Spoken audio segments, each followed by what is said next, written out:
기도와 진리로 주일 예배를 하나님께 드리시겠습니다.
내가 주의 성전을 향하여 예배하며 주의 인자하심과 성실하심으로 말미암아 주의 이름에 감사하오리니 이는 주께서 주의 말씀을 주의 모든 이름보다 높게 하셨습니다. 내가 간구하는 날에 주께서 응답하시고 내 영혼에 힘을 주어 나를 강하게 하셨나이다. 내가 환난 중에 다닐지라도 주께서 나를 살아나게 하시고 주의 손을 펴사 내 원수들의 분노를 막으시며 주의 오른손이 나를 구원하시리이다. 여호와께서 나를 위하여 보상해 주시리이다. 여호와여 주의 인자하심이 영원하오니 주의 손으로 지으신 것을 버리지 마옵소서. 아멘. 다같이 사도신경으로 주님께 신앙 고백을 올려드리겠습니다. 전능하사 천지를 만드신 하나님 아버지를 내가 믿사오며 그 외아들 우리 주 예수 그리스도를 믿사오니 이는 성령으로 잉태하사 동정녀 마리아에게 나시고 본디오 빌라도에게 고난을 받으사 십자가에 못 박혀 죽으시고 장사한 지 사흘 만에 죽은 자 가운데서 다시 살아나시며 하늘에 오르사 전능하신 하나님 우편한 자 계시다가 저리로서 산자와 죽은 자를 심판하러 오시리라. 성령을 믿사오며 거룩한 공예와 성도가 서로 교통하는 것과 죄를 사하여 주시는 것과 몸이 다시 사는 것과 영원히 사는 것을 믿사옵나이다. 아멘. 산송 6장 찬양 드리시겠습니다.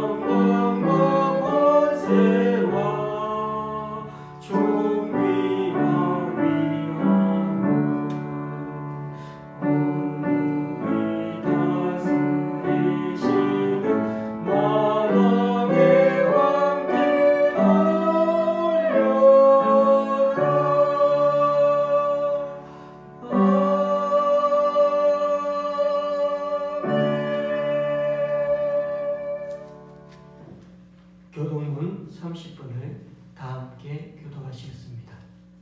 교동문 30분입니다.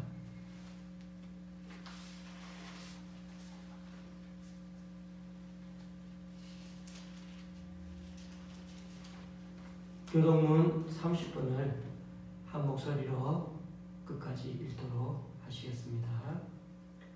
하나님은 우리에게 은혜를 베푸사 복을 주시고 그의 얼굴빛을 우리에게 비추사 주의 도를 땅 위에 주의 구원을 모든 나라에게 알리소서.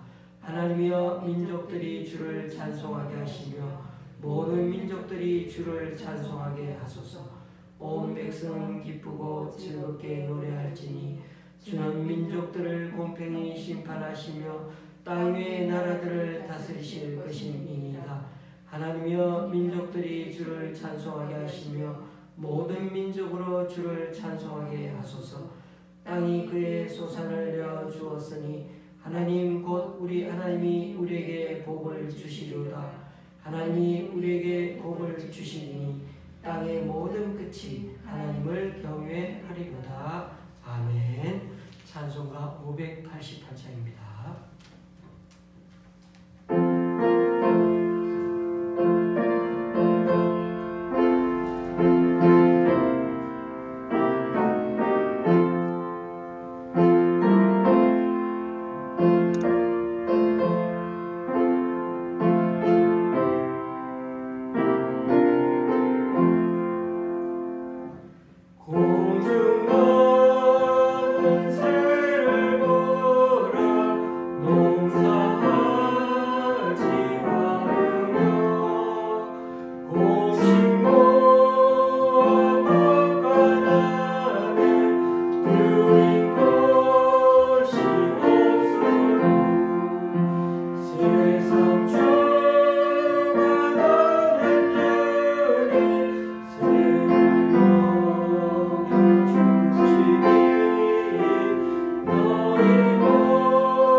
기도하시겠습니다.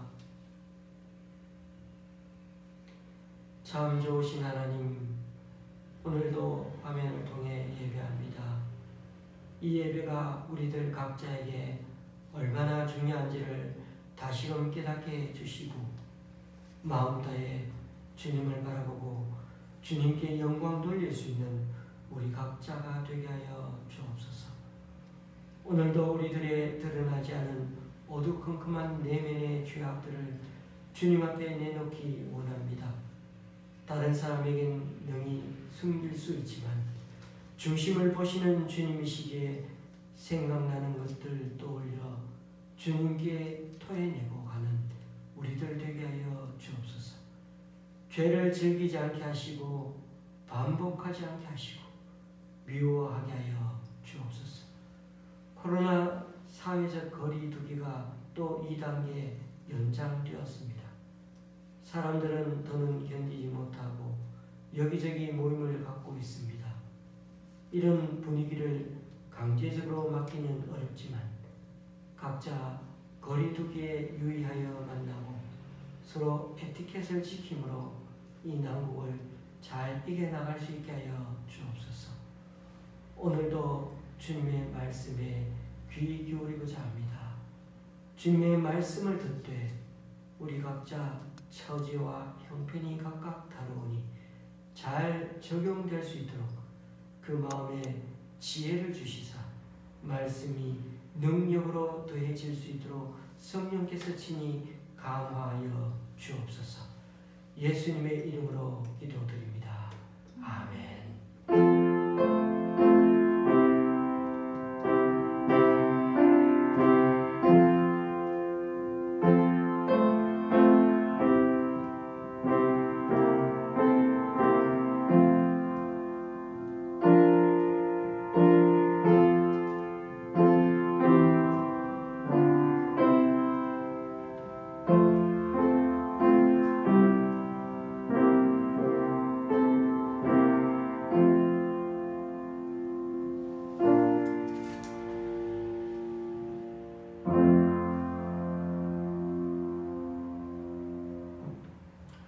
오늘 우리에게 주시는 하나님의 말씀은 누가복음 18장 1절에서 8절까지입니다.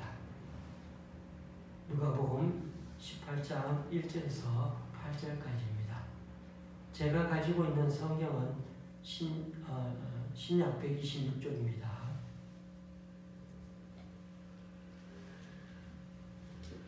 누가복음 18장 1절에서 8절까지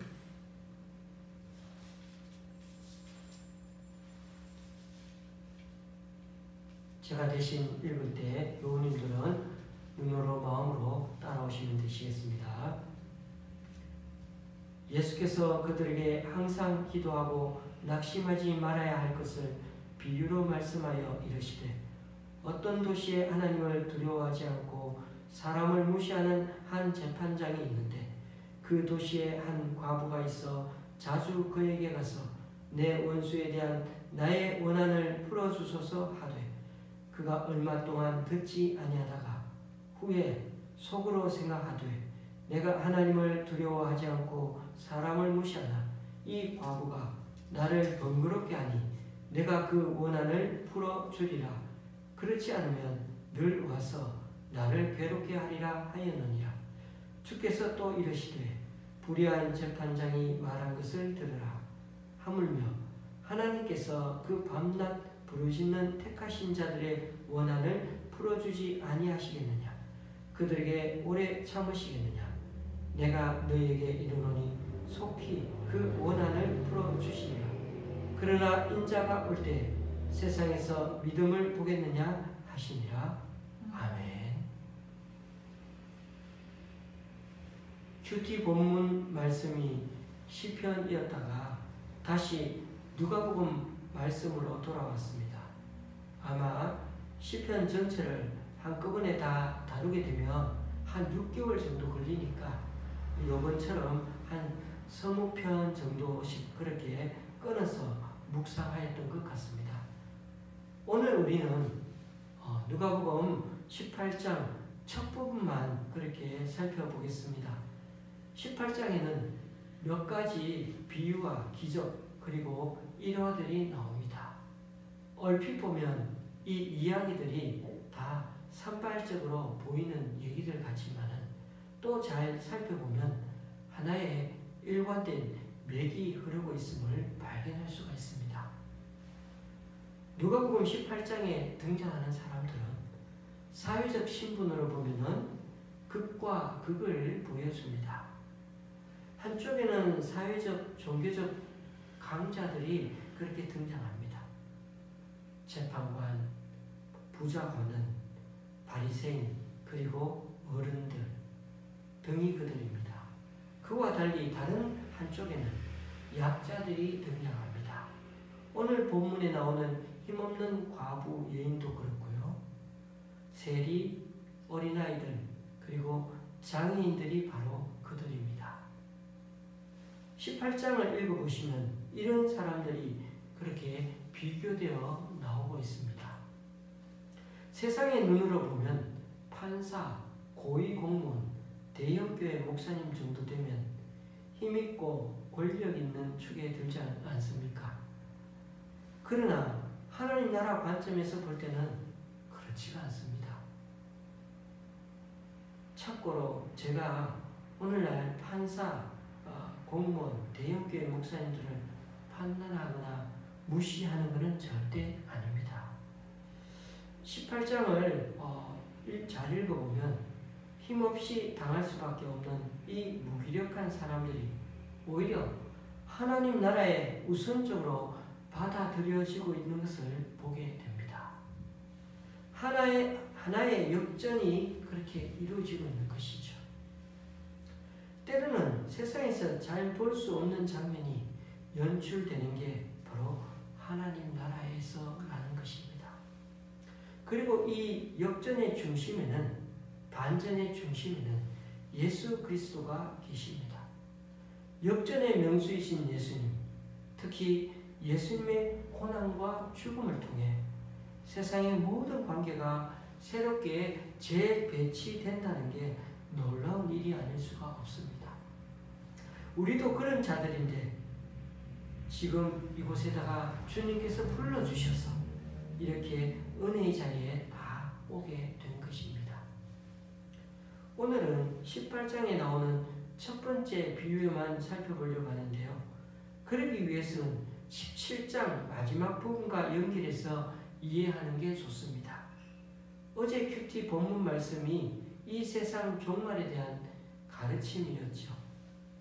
노아의 때에 사람들이 먹고 마시며 자기 멋대로 살다가 결국은 심판을 준비하지 못해서 홍수가 그들을 다 멸망시켰던 것처럼 인자의 때도 그런 심판이 임할 거라고 하셨습니다. 그처럼 18장도 종말 시대를 살아가는 그 신앙인들의 자세에 대한 말씀이란 것입니다.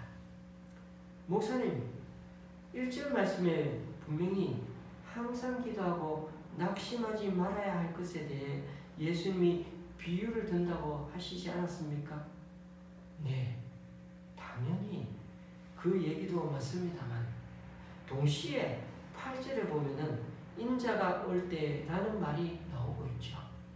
그런 점에서 17장이요 18장에서도 종말에 관한 말씀이라는 것입니다. 오늘 본문은 예수님이 제자들과 더불어 예루살렘으로 올라가시는 도중에 들려주신 그런 비유입니다. 8절로 되어 있지만은 실제로는 예수님께서 들려주신 그 비유 본문만은 2절에서 5절까지 거기만 해당되죠. 1절은 이야기를 이끌기 위한 도입 부분이고 6절에서 8절은 이 비유를 삶에 적용해 준 말씀이라고 할 수 있습니다. 항상 기도하면서 낙심하지 말아야 하는 그 이유를 알려주기 위해 예수님이 이 비유를 드셨다는 겁니다. 그래서 우리는 끈질긴 기도를 하라는 말씀이구나 하고 쉽게 단정해버립니다. 그렇게 또 설교들을 참 많이들 하십니다. 그리고 그것이 틀렸다는 말은 아닙니다만은 반은 맞지만 또 반에 또 다른 의미도 있다는 것을 말씀드리고자 하는 것입니다. 하나님이 당장은 기도를 들어주시지 않는 것처럼 보일지라도 포기하지 않고 끈질기게만 기도하면 결국에는 들어주신다는 것이죠. 그러니까 하나님께는 때를 잘 부려야 되는 것 같습니다. 그러다 보니 기도했는데도 어떤 일이 제대로 풀리지 않게 되면 기도가 부족해서 그런 거야 라고 생각할 때가 많은 거죠. 기도는 인생의 모든 문제를 푸는 만능 열쇠인데 문제가 풀리지 않은 것은 기도가 부족해서라는 것입니다. 정말 그런가요? 사람들은 기도를 통해 하나님을 자기 편으로 끌어들이고 싶어 합니다. 하지만 우리가 주님 앞에 엎드려 기도해야 하는 까닭은 하나님을 변화시키기 위해서가 아니라 우리 자신이 하나님의 뜻을 잘 분별하고 또 그 뜻에 아멘 하면서 그 뜻대로 순종할 수 있는 힘을 얻기 위해서 그래서 기도하는 것입니다. 결국 기도를 통해 변화되는 것은 사실 상황이 아니라 기도한 사람 자신일 때가 많습니다. 물론 기도를 통해 상황이 변할 때도 있습니다. 분명히 있습니다. 그렇게 또 기도해야 하고요. 그런데 거꾸로 생각할 때가 많다는 것입니다. 기도해놓고 하나님이 응답해 주시나 안 해주시나 선지자 요나처럼 멀리서 앉아 그렇게 살펴보는 겁니다. 그러니까 하나님을 움직이려 들고 내 기도 제목을 하나님이 꼭 들어주셔야 한다고 그렇게 생각하는 겁니다. 그래서 기도대로 안 되면 어떤 성도는 보니까 나중에 그 교회 담임 목사에게 불평을 내려놓는 사람도 있습니다. 그러나 여러분, 기도하면 내가 바뀌는 게 훨씬 많다는 걸 꼭 기억할 필요가 있습니다. 기도에는 하나님께 간구하는 기도가 더 많지만 나 자신을 되돌아보면서 하나님의 뜻에다가 나를 맞춰가는 것 또한 기도이기 때문입니다. 그러므로 우리가 착각하지 말아야 하는 것은 나의 뜻, 나의 기도 제목보다 하나님의 뜻, 하나님의 나라가 우선입니다. 그러니 기도 응답이 안 된 게 기도 부족 때문이라고 쉽게 말해서는 안 될 것입니다. 그러면 이 비유에 끈질긴 기도의 교훈만큼 더 중요한 내용이 있는지 살펴보려고 합니다. 비유에는 대조되는 두 인물이 오늘 등장합니다. 불의한 재판관과 그리고 과부죠. 불의한 재판관은 불의한 권력을 대변합니다. 그는 하나님을 조금 도 두려워하지 않고 사람들을 안중에 두지 않는 정말 무례한 사람이었습니다. 이에 비해 뭔가 억울한 일을 당한 그리고 원한 쌓인 그 과부는 사회적으로 가장 약한 자를 대변하는 사람입니다. 당시 사회에서는 여자가 직접 법정에 가지 않고 그 집안의 남자가 대신 가는 게 상례입니다. 그런데 이 과부가 혼자 갔다는 것은 그녀 혼자뿐이라는 것입니다. 이 여인을 도와줄 아버지나 오빠, 남동생이나 조카, 남편 등등 가까운 가족, 친척이나 지인조차 없다는 것을 의미합니다. 남편은 죽었으니까 없겠죠. 그러니 과부 혼자 와서 이 불의한 재판장을 설득하는 것은 더더욱 불가능에 가깝습니다. 그런데도 이 재판관은 불의한 사람인데도 불구하고 정의를 바로잡아 재판해달라는 이 과부의 간청에 결국 귀를 기울이게 된 것은 딱 한 가지 이유밖에 없었지. 자신을 귀찮게 하기 때문이라는 것입니다. 그 과부를 걱정, 염려해서가 아니라 자기 자신을 염려했기 때문이죠. 이 여인이 자신의 목숨도 돌보지 않고 재판장까지 찾아와서 번거롭게 할 정도면 사실 얼마나 절박한 문제로 찾아왔겠습니까? 그래서 재판장을 매일 찾아와서 그를 귀찮게 하는 방법밖에는 없다는 걸 이 여인은 잘 알았던 거죠. 그렇다면 이 방법을 하나님께 적용하면 어떻게 될까요? 이 여인이 하나님께 와서 똑같은 방법으로 기도하면요, 하나님은 이 불의한 재판장이 여인의 청을 들어준 동기와는 전혀 다르게 그렇게 사람을 대하시지 않습니까? 하나님은 자신의 안위와 유익을 위해 행동하시는 분이 아니시고 사람들을 사랑하시기 때문에 움직이시고 행동하시는 분이시죠. 그러니까 예수님은 당시 유대인들이 사용하던 논법을 사용해서 하나님의 마음을 전하고자 이 불의한 재판관 비유를 들었던 것입니다. 그 유대인 논법이 그렇습니다. 아주 작은 것에 대한 진리를 먼저 말한 후에 그 다음에 훨씬 더 크고 중요한 일을 확실히 강조하고 드러내 주려고 그렇게 했던 것입니다. 예수님은 이런 의도로 비유를 들어 말씀하신 것입니다. 불의한 재판관이 자신과 아무 상관없는 사람에 대해서도 그 끈질긴 태도 때문에 결국 간청을 들어주지 않을 수 없었다. 그렇다면 그 재판관에 비할 바 없이 너무도 자비로우시고 의로우신 하나님께서 그 사랑하는 자녀들의 부당하고 안타까운 간청에 대해 더욱 그러시지 않겠니? 불의한 재판관도 간구하고 간청하면 들어주는데 너희들을 너무나 사랑하는 자비롭고 의로운 하나님이라면 두말할 필요가 있느냐는 겁니다. 그러니까 불의한 재판관에게 끈질기게 간청하는 데다 포인트를 맞추지 말고 자비롭고 의로우신 하나님이 얼마나 우리들을 사랑하시는 분인지, 그리고 그 하나님이 얼마나 우리 기도를 더 세밀하게 잘 듣고 계시는지에 더 포인트를 두어야 한다는 것입니다. 그러니 우리가 하나님께 간절히 기도할 맛이 나지 않겠습니까? 우리가 끈질기게 기도하는 태도도 중요하지만 우리를 사랑하시되 넘치도록 사랑하시는 그 하나님의 성품이 어떠한지를 더 깊이 묵상하면서 그렇게 기도해야 한다는 것입니다. 하물며 하나님께서 그 밤낮 부르짖는 택하신 자들의 원한을 풀어주지 아니하시겠느냐?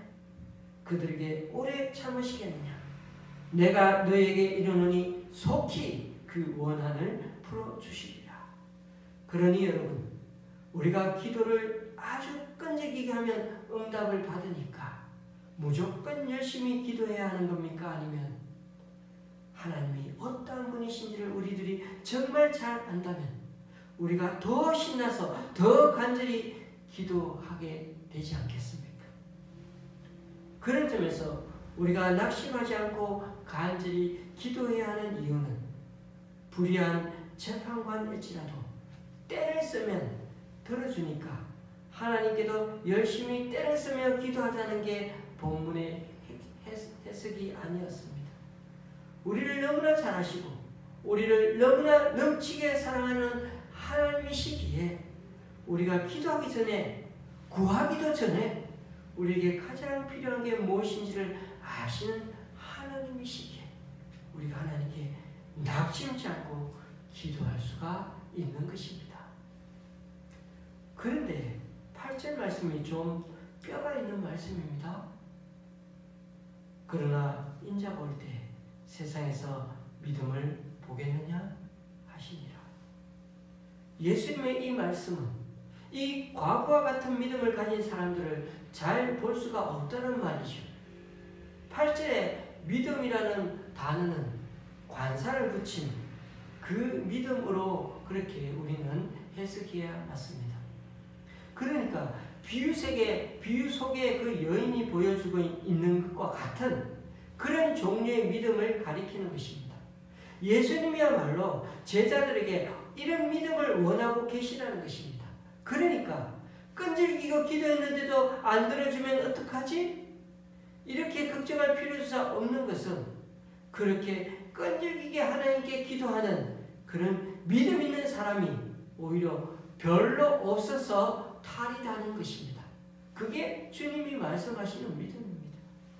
2000년 전에 예수님이 말씀하신 이 비유가 지금 우리에게도 직접 해당되는 말씀인 것은 인자가 올 때라는 말 때문입니다. 인자가 올 때라는 말은 재림하실 때를 말하는 거고 예수님은 아직도 재림하지 않으셨으니 이 말씀은 여전히 우리 각자에게도 유효합니다. 지금도 여전히 우리 마음에다가 직접 대놓고 말씀하시는 것과 똑같습니다. 주님께서 종말의 시대를 사는 우리 그리스도인들에게 들려주시면서 노아의 때, 롯의 때와 다른 게 하나도 없다고 말씀하고 계십니다. 그러니 수천 년이 지나도 인간은 변한 게 하나도 없는 것 같습니다. 어떤 면에서 동물도 진화하고 또 문명과 과학 기술은 하루가 멀다 하고 발전하고 있는데 사람의 내면은 별로 바뀐 게 없는 것 같습니다. 종말의 때인 지금도 사람들은 롯의 때와 그러했던 것처럼 여전히 먹고 마시고 사고 팔고 집을 짓습니다. 그러나 문제는 이런 평범한 일상 속에서 나는 하나님을 인식하며 사는가 하는 것입니다. 먹고 마시는 것 자체가 문제가 아니라 믿음이 없는 것이 문제인 것입니다. 기도를 많이 하고 적게 하고 이런 것이 문제가 아니라 누구를 향해 기도하느냐 하는가가 더 큰 문제라는 것입니다. 그래서 8절 마지막 말씀은 마치 탄식하듯이 말씀하십니다. 여기서 우리는 낙심하지 않는 것이 믿음임을 배웁니다. 우리가 우리 자신에게 가능성을 두고 살아간다면 우리는 낙심하지 않을 수밖에 없죠. 하지만 모든 것을 제자리로 돌리시는 하나님의 그 신실하심을 믿는다면 우리는 결코 낙심할 필요가 없습니다. 그때가 언제인지는 알 수 없지만 그때는 반드시 옵니다. 이것이 우리의 희망의 근거인 거죠. 그러므로 이 말을 잘 이해할 필요가 있습니다. 하나님은 자기 힘으로 아무것도 할 수 없다고 고백만 하는 이들보다는 할 수 있는 한 최선을 다한 후에 주님의 섭리를 기다리며 계속 기도하는 이들을 더욱 사랑하십니다. 요즘 코로나가 많은 것들을 점점 다 바꾸어가고 있습니다. 그래서 미래를 예측하는 사람들은 코로나는 위기가 아니라 혼돈이라고 말합니다. 그러니까 바뀌어가는 전환점이 코로나 사태라는 겁니다. 미국의 유명한 퓰리처 상을 수상한 토머스 프리드먼이라는 분은 세계 역사를 나눌 때 예전에는 BC AD로 나누었지만 이제는 BC AC로 나누어야 한다고 합니다. BC Before Christ가 아니라 이제는 Before Corona야 된다는 것입니다. 그러니까 예전에는 BC가 그러니까 코로나 이전 BC와 이후 AC로 나누어 생각해야 할 때가 왔다는 것입니다. 그만큼 코로나는 위기로만 봐서는 안 되고 코로나 때문에 인간의 삶의 형태가 완전히 바뀌어가게 될 거라는 것입니다. 이제부터. 그냥 코로나가 어서 빨리 사라져가기만을 기다려야 될 게 아니라 코로나 이후에는 본격적으로 점점 언택트, 비대면 시대가 되니까 온라인 시대에 걸맞게 교회도 이제는 온택트를 적극적으로 준비하면서 다변화되는 시대에 대비해야 한다는 것입니다. 물론 이런 일들이 누가 반갑겠습니까? 그러나 밀려오는 시대의 현상을 그 누구도 막을 수는 없습니다. 코로나라는 혼돈 속에서 그 누구도 예측하지 못하는 변화가 코로나에 떠밀려 모든 디지털 기술과 방식이 이 코로나 때문에 갑작스럽게 신속하게 적용되고 또 나타나는 바람에 이제는 모든 게 온라인화 되어 가게 만들고 있다는 것입니다. 그와 더불어 코로나 블루라고 하는 현상도 나타나고 있습니다. 코로나19 사태의 장기화가 주는 그 우울감이나 무기력증을 뜻하는 말인데요. 다들 외부 활동을 자제하고 실내에 머무르니까 답답하고 우울한 거죠. 나 자신도 코로나에 감염될 수 있다는 그 불안감도 들고요. 작은 증상이 조금이라도 나타나면 참 신경 쓰이죠. 걸린 건 아닌가? 그리고 코로나 관련 정보와 뉴스에 대해 우리는 매일 들여다보고 있지 않습니까? 오늘은 확진자가 얼마야? 일주일 내내 400~500명대야? 이번엔 어느 교회에서 또 확진자가 많이 나온 거야? 저래서 되겠어? 나도 모르게 남을 막 그렇게 비판하고요. 그러다 보니 주변 사람들에 대한 경계심도 한층 증가했죠. 심지어는 코로나에는 뭐가 좋더라는 사람들도 있고, 유명한 의사들이 이렇게 말한다는 등등 여러 의견들도 참 많죠. 또 거기다가 믿거나 말거나 식의 가짜 뉴스는 얼마나 많은지 공포감과 음모론까지 조성합니다. 이런 여러 얘기들을 많이 들으니 이러니 코로나 블루 같은 그런 우울증에 걸리는 사람이 많지요. 그러므로 막연한 혼돈과 두려움에만 사로잡혀 있지 말고 우리가 할 수 있는 일을 찾아야 합니다. 저도 온라인으로 바뀌어가는 이 세상에 대해 어떻게 대응해야 할지 사실 막막합니다. 누구의 말대로 조금씩 하나하나 알아가는 마음으로 뭐든 시도해보면 아무리 넓은 공간일지라도 점 하나 찍는 마음으로 시작해보면 점 3개만 모여도 나중엔 최소한 점 3개가 이어지면 평면 공간이 만들어지는 거죠. 코로나 때문에 우리의 행동 반경은 이처럼 제한된 게 많지만 마음까지 움츠러들 필요는 없다는 것입니다. 그리고 배워야 될 것도 많고 대비해야 될 것도 많지만 그러나 여러분, 하나님 나라를 이 땅에서 구현해 가려면 우리가 바란다고 해서 다 그냥 오지 않습니다. 그런 세상을 향해 나아가려고 혼신의 힘을 다해 한 걸음을 내딛는 이들을 통해 보면 하나님 나라는 오고 마는 것입니다. 주님은 그래서 낙심치 않고 기도한 대로 살아가라고 하십니다.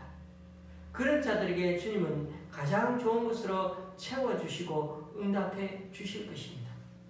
그래서 저는 올 한 해 우리 교회도 열심을 내라고 그렇게 열심을 내라고 그렇게 표를 정하고 살고 있지 않습니까? 제가 초두에 누가복음 18장 전체로 보면 두 층의 그런 사람들이 대조되어 나타난다고 말씀드렸습니다. 한쪽에는 사회적으로 종교적으로 그런 세력가들입니다. 재판관, 그리고 부자가는 바리새인, 그리고 어른들. 그와 달리 다른 한쪽에서는 힘없는 아낙, 세리, 어린아이들, 그리고 장애인들이 그런 사람들이라고 했죠. 그런데 오늘만 해도 힘없는 여인이 불의한 재판장을 이기는 스토리가 소개되고 있습니다. 드라마나 영화에서는 몰라도 이 세상 실제에서는 그런 반전이 일어나기가 참 힘든데도 그래도 일어날 수가 있는 이유는 하나님께서 인간 역사의 배후에 계시기 때문입니다. 지금 이 세상도 사실은 하나님이 주관하시고 또 언젠가 심판자로 오실 겁니다. 그리고 그 심판의 기준이 세상의 판단 기준이 아니라 하나님께 달려있다는 걸 착각해서는 안 될 것입니다. 세상 사람들은 눈에 보이는 대상과 사람에만 늘 익숙하죠. 사람들 눈에는 화려한 성전과 관은 종교 지도자들만 보입니다. 그러나 그런 사람들 너머에는 그들을 거기에다가 세우고 그들에게 책임을 묻기도 하는 하나님이 계시다는 걸 사람들은 잘 모릅니다. 성전의 벽 너머에는 사람들의 폐부를 꿰뚫어보는 하나님이 계시다는 이 사실을 알고 살아가는 게 매우 중요하다는 것입니다. 그런 하나님이 계시는 한 세상에서 아무리 가치 있고 대우받는 인생처럼 보여도 하나님 앞에서는 거짓 행세하며 사는 그 행실이 다 드러나기 마련입니다. 반대로 세상에서는 아무것도 아닌 자들처럼 대우받고 취급받으며 살아도 하나님 편에서는 그 아무것도 아닌 자들을 받아주시고 하나님 나라의 새 일꾼으로 거듭나게 하시는 것입니다. 그래서 낙심치 아니하고 열심히 살면서 기도하는 가운데 하나님께 맡기는 것이 종말 시대를 사는 성도들의 바른 삶인 것입니다. 하나님 아버지의 마음을 움직일 줄 아는 성도들의 그 끈질긴 믿음의 강구가 결국 세상의 불의와 그 권력의 벽을 넘어뜨리는 힘으로 작용하게 된 것입니다. 말씀을 마칩니다. 누가복음 18장 속에 기록된 여러 이야기들은 하나님 나라가 어떤 방식으로 세상을 이기는가 하는 점을 잘 보여주고 있습니다. 그것은 하나님 자신이 그 은혜와 사랑 그리고 구원의 능력 면에서 얼마나 크고 놀라운 분이신가 하는 점과 관련이 있다는 것입니다. 무엇보다 예수 그리스도는 비참하고 초라한 십자가 위에 죽으심을 통해 오히려 세상을 새롭게 일으키는 놀라운 반전을 이루어내 주신 분이셨습니다. 이런 하나님을 우리가 알고 믿을 때 세상 속에서의 우리의 지위가 어떠하든 간에 그것에 의지하지 않고 연연해하지 않고 살게 될 것입니다. 사람 눈에는 가장 약하고 미미한 것으로 보일 수 있습니다. 사람들에게 멸시받는 것일 수도 있습니다. 그러나 중요한 것은 하나님께서 이 미미하고 보잘것없는 것들을 통해 그 나라를 이루어가고 계신다는 것이 중요하다는 것입니다. 세상의 탄탄한 질서 속에서도 모든 걸 뒤바꾸는 놀라운 역전의 사건이 반전의 사건이 지금 이 순간에도 보이지 않는 하나님의 손길로 이루어지고 있다는 것입니다. 이것이 세상 가운데 있는 하나님 나라의 놀라운 숨겨진 비밀입니다. 그래서 교회 안에서는 세리와 같은 자들이 멸시받는 죄 많은 여인 같은 자들이 사회적 약자들인 고아나 과부, 장애인들이 다 자신의 고향에 온 느낌을 받으면 좋을 것 같습니다. 교회에 이런 사회적 약자들이 찾아올 때 따뜻하게 영접해 주는 것이 되어야겠습니다. 그래서 그들이 새 삶의 용기와 희망을 얻는 것이 되면 좋겠습니다. 저와 여러분 같은 자들을 이 땅에 보내신 이유가 바로 여기에 있는 것입니다. 기도하시겠습니다.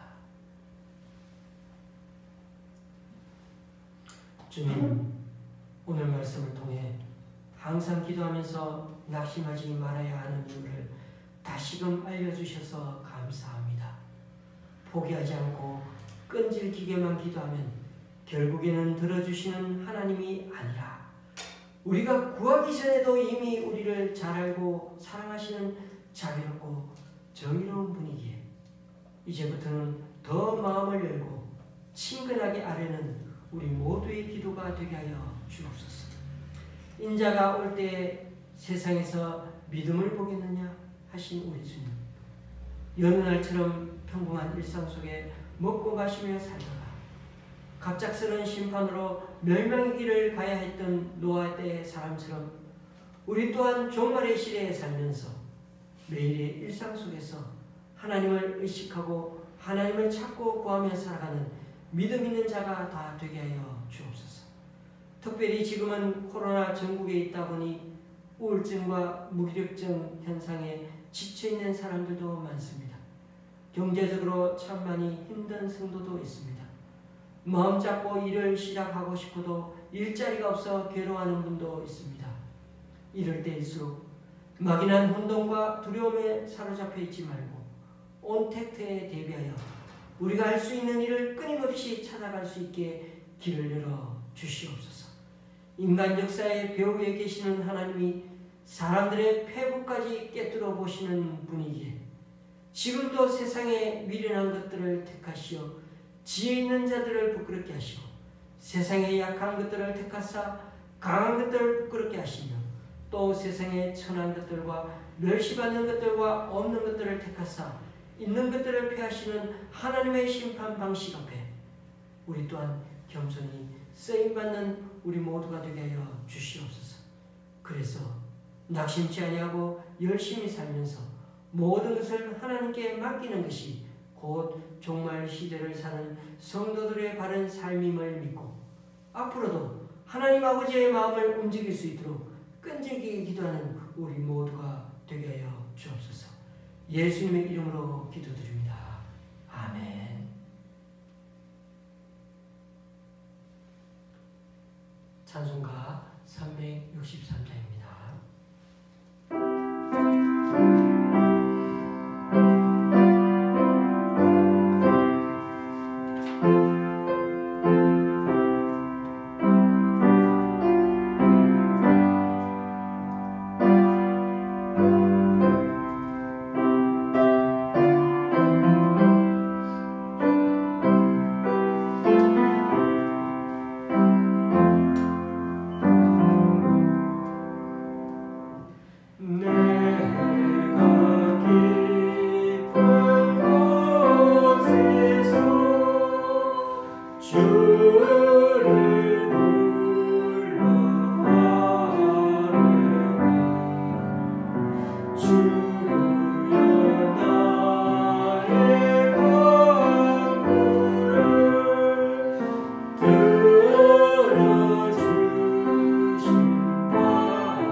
기도하시겠습니다.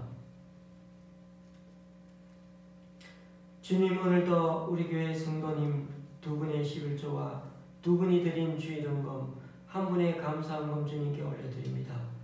또한 강동구 교회 기관에서 잠실의 집사님 가정에서 타교회 집사님 두 분이 그리고 백주년 기념교회 집사님이 11조와 귀한 헌금을 주님께 올려드립니다. 이분들의 헌신과 승김 귀하게 받아주셔서 이분들을 통해 하나님의 나라가 더욱 확장되게 하여 주옵소서. 또한 오늘 이 시간 우리 각자 여러 모양으로 드리는 헌금들 기뻐 받아 주시고 쓰이는 곳마다 귀한 결실 맺게 하나님의 크신 은총으로 덧입혀 주옵소서. 말씀을 통해 이 땅에 언젠가 주님께서 다시 오실 날이 있음을 재차 깨닫게 해주시니 감사합니다. 그날이 어떤 이에게는 천국 소망의 날이지만 다른 어떤 이에게는 심판이 임하는 날이 될 것입니다. 그렇습니다. 하나님 나라는 긍휼로 시작되지만 결국 심판으로 완성될 것입니다. 비록 지금까지 심판의 징조는 보이지 않아도 심판이 없는 것은 아니기에 지금도 여전히 우리에게 자비와 은혜를 베푸시는 하나님이 계시는 동안 늘 겸허히 주어진 우리를 하루 삶에 최선을 다하며 살아가게 하여 주시옵소서.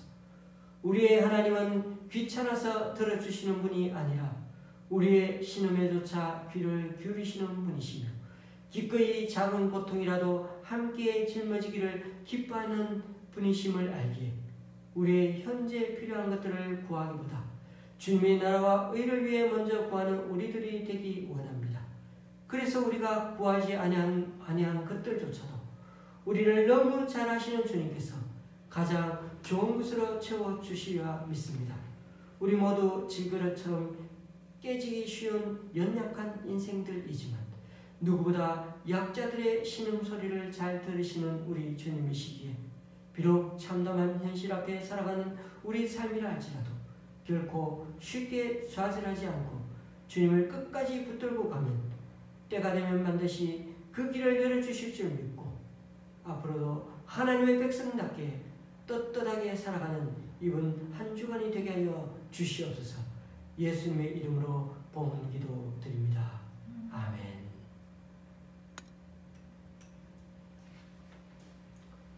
최근에 확진자 수가 400명, 500명씩 나오는 바람에 정부가 또다시 사회적 거리 2단계를 또 2주간 연장했습니다. 참 안타까운 소식이지만 교회가 화를 낼 수 있는 게 아니라 끝까지 규정대로 지켜야 하는 게 맞는 듯합니다. 그래서 2주간 계속해서 비대면 예배로 드리게 될 것입니다. 수요 예배는 그렇지만 계속해서 교회에서 드리도록 하겠습니다. 얼굴을 자주 못 뵙고 전화만 통화하다 보니 좀 그래서 개별적으로 제가 가끔 신방겸해서 그렇게 찾아뵙도록 하겠습니다. 이번 주 토요일이 벌써春분입니다. 낮에는 따스하지만 밤에는 아직 차갑습니다. 연세 드신 분들 환절기에 건강 유의하시기 바랍니다. 찬송가 218장입니다.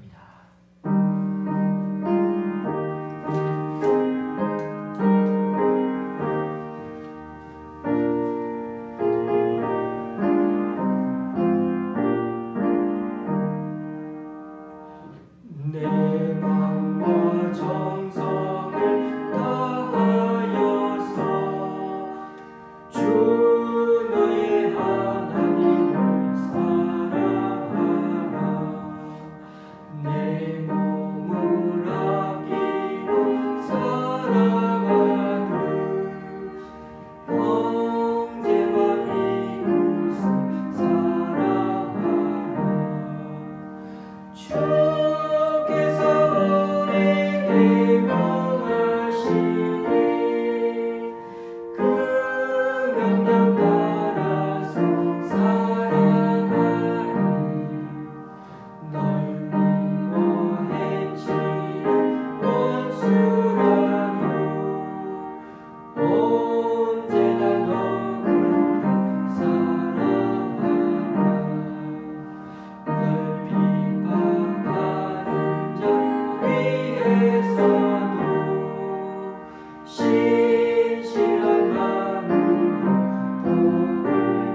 속죄의 큰 사랑 거두리고 내 생각 다 바쳐 충성하리.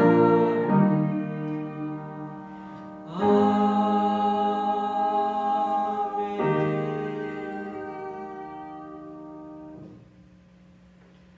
우리 주 예수 그리스도의 은혜와 하나님 아버지의 크신 사랑과 성령님의 교통 교제케 하심이 오랜 전염병 전국에 있다 보니 코로나 블루, 코로나 무기력증에 빠지면서 왜 하나님은 우리 기도 안 들어주시나 지쳐가기도 하는데, 그럴 때일수 우리 자신보다 우리를 더 사랑하는 주님이시기에 우리가 자는 밤에도 여전히 역사하고 계시는 우리 하나님이시기에 낙심치 말고 끈질기게 기도하면 가장 좋은 것으로 채워주시고 역전시켜 주실 줄 믿기에 마음을 확정하여 더 감사, 더 찬양하며 살아가므로 지금 이곳에서부터 놀라운 하나님 나라의 비밀을 경험하며 살아가기를 원하는 우리 좋은시학교의 성도님들과 그리고 이 시간 온라인 예배로 함께하는 분들 위해 이제부터 영원히 함께 하시기를 간절히